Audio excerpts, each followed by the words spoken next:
Bien-aimés frères et sœurs, vous connaîtrez la vérité et la vérité vous affranchira. Ça, c'est pas moi qui le dis, c'est la Bible qui le dit. Mais moi, je vous dis mieux. Vous connaîtrez la vérité historique, notamment celle de vos ancêtres kémites, et vous aurez une vision globale de ce que c'est que la vraie souveraineté politique. J'ajoute, vous reviendrez à la spiritualité africaine ancestrale et vous comprendrez les enjeux de l'indépendance économique. Et pour terminer, vous accepterez votre identité culturelle kémite et vous obtiendrez deux choses. La première, c'est la paix. La seconde, c'est le développement, à une condition. L'unité de toute l'Afrique noire, l'unité de tous les Noirs du monde entier. Otep à tous, bienvenue sur la chaîne des panafricanistes par essence, par conviction et par excellence. Celle des citoyens kémites par nécessité et obligation de combat. Nous sommes une chaîne qui n'est guidée que par nos ancêtres et rien que par les ancêtres qui appartiennent à l'égrégore du monde noir. Par conséquent, nous ne croyons en aucun Dieu venu de l'étranger. Toutefois, cette vidéo n'est aucunement destinée à inciter à la haine ou à la violence, car nous menons un combat qui est d'abord et avant tout spirituel, intellectuel et démocratique. Ensuite, il est politique, géopolitique et géostratégique, contre l'impérialisme, le colonialisme, le néocolonialisme et l'endocolonat, qui sont tous qualifiés de crimes contre l'humanité. Nous menons ce combat sur la base du principe fondamental que nous avons hérité de nos ancêtres kémites, qui est celui de la Mahat, c'est-à-dire solidarité, vérité et justice.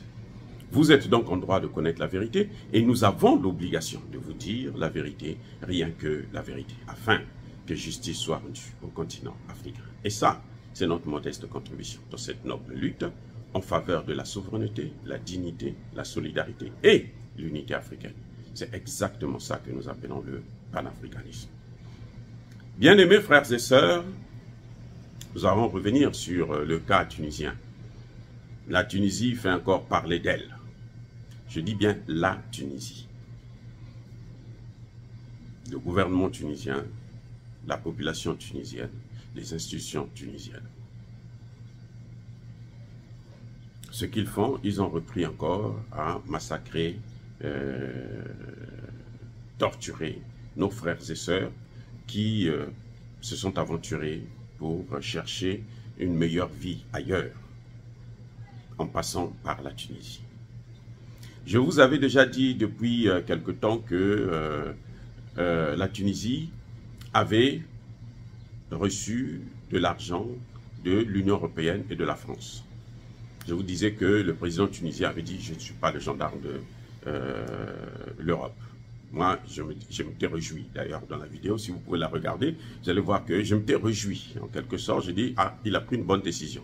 Ce n'est pas à lui d'arrêter les immigrés et de les expulser, de les empêcher d'aller en France. Parce que, en fait, quand vous regardez bien, il faut reconnaître d'abord que tout le monde a le droit à une meilleure vie.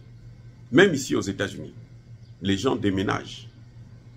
Quelqu'un qui quitte New York pour aller s'installer en Californie, pour aller s'installer en New Jersey, pour aller s'installer dans un autre État, dans le Texas, parce qu'il a eu le travail là-bas, parce qu'il aura une meilleure vie, il s'en va. Nous sommes tous passés par là, donc on ne peut pas faire un reproche à nos frères et sœurs de pouvoir chercher à aller améliorer leurs conditions de vie, ou pour certains, pour aller étudier. Mais, donc ça, c'est un droit qu'on ne peut pas nier à l'homme. Puisque ici aux États-Unis, vous avez plein de Tunisiens. Hein? Et quand on se voit là, ils sont nos frères. On est des frères, puisqu'ils n'ont pas plus de droits que nous. Ah, d'ailleurs, nous, on en a peut-être même plus, puisque nous, on a les Noirs américains qui sont là, ici, qui ne viennent pas d'Afrique, qui sont de père, de mère, grand-père, arrière-grand-père, qui sont là depuis l'esclavage. Donc, il y a quand même une légère différence. Bref, ce qui se passe aujourd'hui, c'est que, en fait, le président Saïd nous a tous baisé la gueule, nous a trompés. Nous a fait croire qu'il ne devrait pas faire ce que les Européens lui demandent, mais au fond, c'est ce qu'il est en train de faire. On prend des Africains, Ivoiriens, Camerounais, autres, qu'on va jeter dans le désert, et puis débrouillez-vous. Sauf qu'il peut survivre, il réussit, tant pis, s'il ne peut pas, bon. Mais il faut quand même connaître une chose. Il y a une chose que j'aimerais bien soulever. C'est que, apparemment, ce qui a déclenché cette nouvelle vague de criminalité tunisienne, c'est le fait qu'un Camerounais aurait tué un Tunisien. Bon, je ne connais pas les circonstances de ce crime. Je pense qu'il faut quand même que nous puissions faire attention. Je vais vous rappeler, ici aux États-Unis, près de la moitié, entre 40 et 50% des prisonniers sont des Noirs. Après eux, ce sont les Hispaniques. Les Blancs, ils viennent. Les Chinois, il n'y en a presque pas. Les Indiens. Mais, parmi ces Noirs-là, vous allez trouver très très peu d'Africains, c'est-à-dire que nés en Afrique, grandis en Afrique, qui sont venus ici. Alors, vous allez trouver très très peu. Même nos enfants que nous mettons au monde ici, en tout cas, c'est très très rare que vous les trouvez dans ces situations-là. Ils sont préparés, ils sont éduqués pour éviter de tomber dans ces choses-là. En général, quand ils sont dans ce genre de situation, c'est qu'il y a eu abus de l'autorité. C'est-à-dire que pour un petit truc, où on pouvait le laisser partir, on en profite pour l'incarcérer, pour le torturer, détruire sa vie. Mais la plupart des Noirs américains, ce sont ceux qui sont originaires, c'est-à-dire que de souche, hein, les descendants d'esclaves. Donc, c'est un conseil, quand vous sortez, les jeunes, quand vous sortez, c'est votre droit d'aller chercher une meilleure vie, d'aller chercher, aller dans des écoles, d'autres écoles, de meilleures écoles. Mais lorsque vous allez dans des pays étrangers, là, il faut adopter un comportement, il faut toujours savoir, même si les gens vous font des gros sourires, il faut toujours savoir que vous n'êtes pas chez vous. Ça, c'est un fait. Il faut toujours savoir ça. Ils peuvent être gentils, vous donner à manger, à boire et autres. N'oubliez jamais, comme on le dit, faites comme chez vous, mais n'oubliez jamais que vous n'êtes pas chez vous. Ça, c'est un conseil que je dois donner à cette jeunesse-là. Et puis, évitez, surtout les femmes enceintes, ou de partir en aventure avec un enfant, hein, des petits-enfants et tout. C'est très, très, très dur. Surtout quand vous partez pour aller prendre des bateaux de fortune, c'est comme si vous sacrifiez ces enfants. Je ne sais pas, bon, c'est très difficile parce que je ne connais pas les circonstances, je ne suis pas avec ces gens-là, une maman qui est seule, une mère seule avec un enfant ou deux enfants, je ne vois pas comment elle peut laisser aussi l'enfant dans la rue, c'est vraiment un dilemme, c'est un dilemme. Mais il faut savoir, il faut être conscient que c'est très, très dur. Donc, il faut se préparer moralement. Il faut qu'on vous dise la vérité. Parce que pendant la traversée, vous pouvez perdre vos enfants et puis vous-même vous vivez et vous allez mourir avec toute votre vie là. Vous allez avoir ça dans le cœur. Ça va être un chagrin qui va jamais prendre fin jusqu'à votre mort. Ou bien, vous mourrez et puis les enfants survivent. Ou l'enfant survit. Pour les femmes enceintes, si vous mourrez, c'est clair que l'enfant aussi meurt. En tout cas, à 99%. Donc, ce n'est pas facile. Et il faut comprendre aussi que l'Europe, là, va devenir de plus en plus raciste avec cette guerre en Ukraine, puisqu'ils sont en train de perdre. Ils sont en train de perdre leur puissance. On va plutôt constater un phénomène inverse. Ce sont eux qui vont venir chercher du travail chez nous. Ça a déjà commencé d'ailleurs.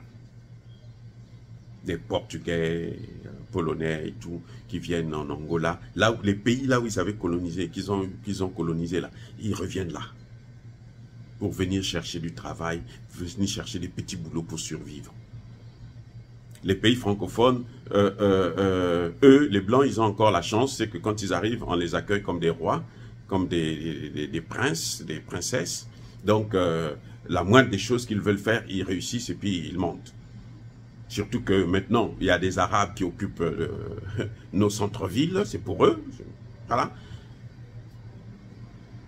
Donc, il faut se préparer à ça, il faut être conscient de ce que vous faites. Maintenant, l'autre part, vous avez vu que ce n'est pas le président qui va prendre des gens. Cette fois-ci, ce n'est même pas la police, hein. C'est la population. Écoutez, il y a un élément qu'il faut sortir là. C'est la population qui agit. Ce n'est pas les autorités. Les autorités ont parlé. Le discours du président tunisien continue à retentir dans les têtes des gens. Mais il y a un problème. C'est que la réponse à nous, on dit, oh nous, on n'a pas de problème avec le peuple, avec les Tunisiens, avec ce monde arabe. Nous, on a des problèmes avec les dirigeants. Vous avez vu les accords d'Alger, là? Ce sont des Arabes qui ont fait ça. Les Français, là, ils ont mandaté l'Algérie pour faire ces putains d'accords d'Alger pour le Mali. Pour diviser le Mali. L'Algérie a signé. L'Algérie a parrainé ces accords. Erreur. Allez-y en Mauritanie. La majorité de la population est noire. Le pouvoir est dans les mains des Arabes. Parce que même les Arabes là, veulent occuper l'Afrique. N'oubliez pas que ceux qui ont inventé, ceux qui ont créé le racisme, plutôt l'esclavage, ce sont les Arabes, ce n'est pas les Blancs, ce sont les Arabes. Les Blancs ont vu que ce marché était juteux, ils ont ravi ça aux Arabes et ils ont commencé à pratiquer ça eux-mêmes. Mais les créateurs, les inventeurs, la matière grise là, elle est arabe. Et avec les Arabes là, vous allez trouver un Arabe, deux Arabes ici et là. C'est une exception, mais alors, c'est comme un grain dans l'eau de mer. C'est une exception. Mais ils sont fondamentalement, pour la très grande majorité, anti-noirs. Il faut le savoir.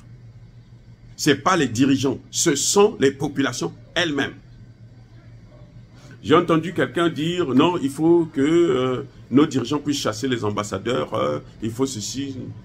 Vous avez vu un ambassadeur là-bas qui a chassé un immigré? Vous avez vu un ambassadeur noir qui a eu des problèmes là-bas avec le gouvernement? Non. Ceux qui font, ceux qui exécutent là, c'est la population. Donc, nous, chez nous aussi là, ce que nous devons faire là, c'est agir contre ces populations. Nous avons des Arabes, nous avons des Tunisiens qui viennent, qui s'installent en Afrique noire et qui se font de l'argent, mais alors, sur notre dos. Ce n'est pas le gouvernement, ce sont des citoyens. Les Libanais là, que vous voyez qui sont en train d'occuper tous les centres-villes en Afrique, que ce soit la côte, surtout l'Afrique francophone, la Côte d'Ivoire. C'est pour ça qu'on ne se développe pas, parce que nous, on donne tout. Vous voyez le Nigeria? Vous n'allez pas voir les Arabes aller danser là-bas. Même les Chinois, ils ne dansent pas là-bas, comme ils font chez nous, là, en Afrique noire. Non. Non. Mais voilà comment le résultat, c'est qu'ils avancent. Le Nigeria vient d'avoir la plus grande raffinerie au monde. Et 93% des employés sont nigériens. 93%. Vous avez vu ça dans les pays africains, là? Les Chinois, quand ils viennent, ils ont 90% de Chinois.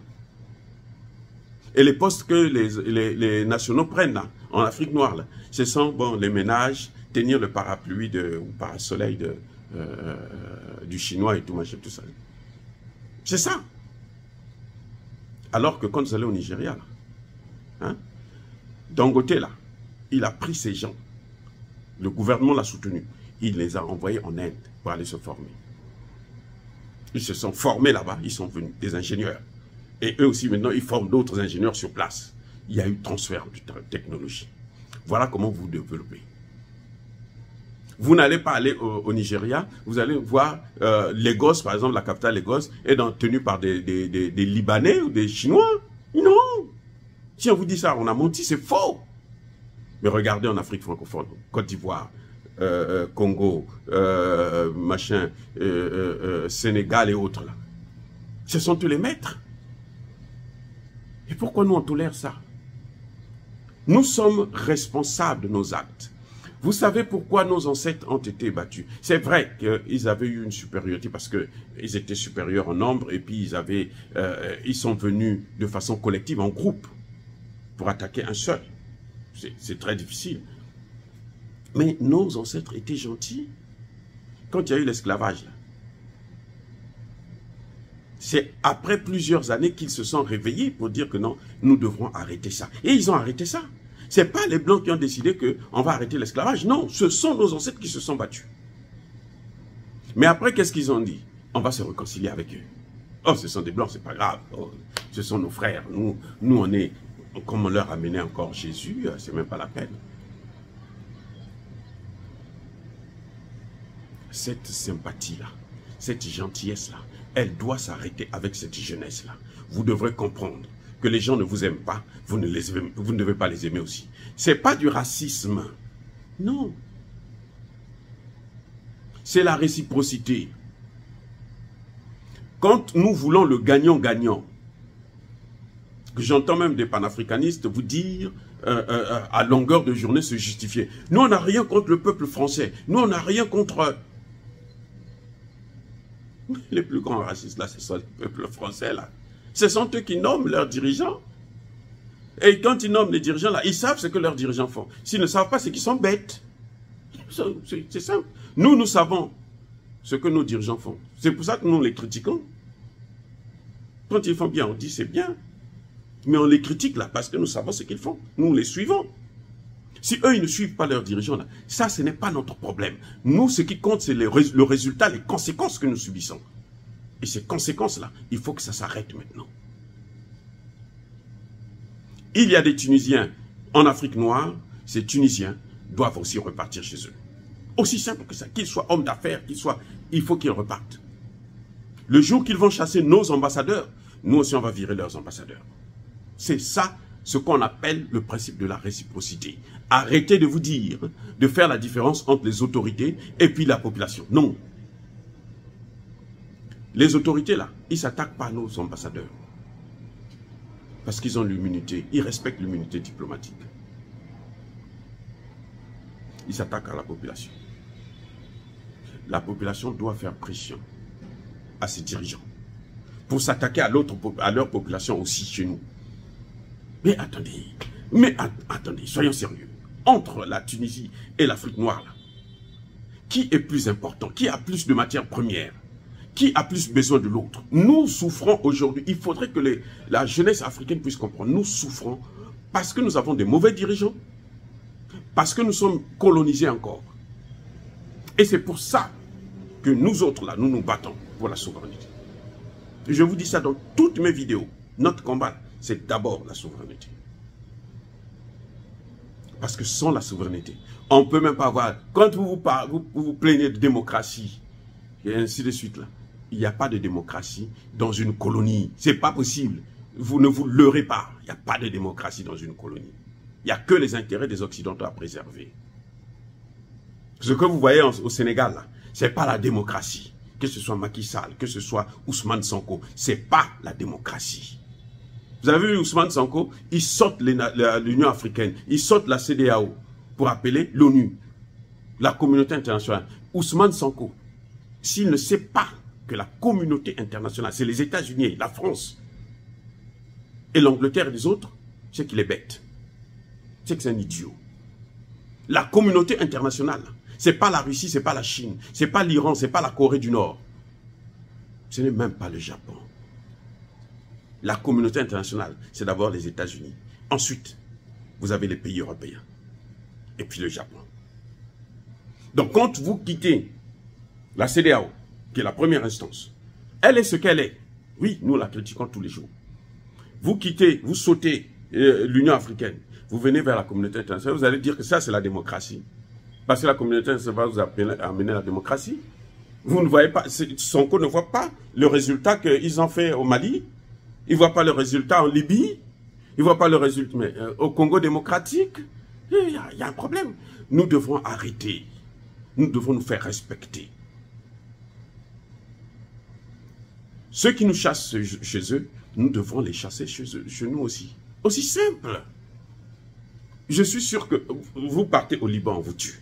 Vous partez en Chine, on vous tue. Vous partez en Inde, on vous tue. Mais vous ne faites que recevoir des Chinois, des Indiens, des ceci en masse, sous prétexte que vous êtes pauvres. Si vous étiez pauvres, là, ils n'allaient pas quitter chez eux pour venir chez vous. Je dis, hein, si nous étions pauvres, là, ils n'allaient pas se battre actuellement pour occuper l'Afrique, pour acheter l'Afrique. Comment ils achètent des terrains, là, vous n'allez pas croire. Nous-mêmes, demain, si nos enfants n'auront même pas la possibilité d'acheter des terrains, parce que le prix aura tellement augmenté que nous, on n'aura plus la possibilité de le faire. Et ça, si nos gouvernements ne prennent pas des dispositions, si les populations ne se réveillent pas, vous allez voir, nous allons être des nomades sur cette terre. Dire cela, c'est inciter à la haine ou à la violence. Non. C'est ce qu'on appelle le principe de réciprocité. Les Tunisiens ne nous reçoivent pas chez eux. Nous, on ne doit pas recevoir les Tunisiens chez nous. On ne doit pas recevoir les Arabes là qui font de l'argent chez nous. On ne doit pas les recevoir chez nous puisque eux, ils ne nous reçoivent pas chez eux. Nous aussi, on ne les reçoit pas chez nous. Voilà, que chacun reste chez soi. On verra qui aura plus besoin de l'autre. Qui va faire appel à l'autre en premier. Alors, bien-aimés frères et sœurs, soyez bénis. Je vous aime, je vous adore. Je suis désolé pour ceux qui, les victimes de ce racisme du 21e siècle, mais on n'a que des mots pour vous parler et surtout, on s'adresse à ceux qui ont l'ambition de sortir, de faire la même chose que vous, de savoir où est-ce qu'ils vont, qu'est-ce qui peut se passer. Soyez bénis, je persiste et je signe, abondamment bénis par le Dieu des Kémites et par nos ancêtres angéliques. Mais que ceux qui persécutent le continent africain, le pillent et le déstabilisent, qu'ils soient noirs, blancs, chinois, arabes, indiens, qui qu'ils soient punis, maudits, foudroyés, neutralisés, effacés, écrasés par ce Dieu des Kémites et par nos ancêtres angélisés. Vive l'Afrique éternelle, j'ai dit et j'assume.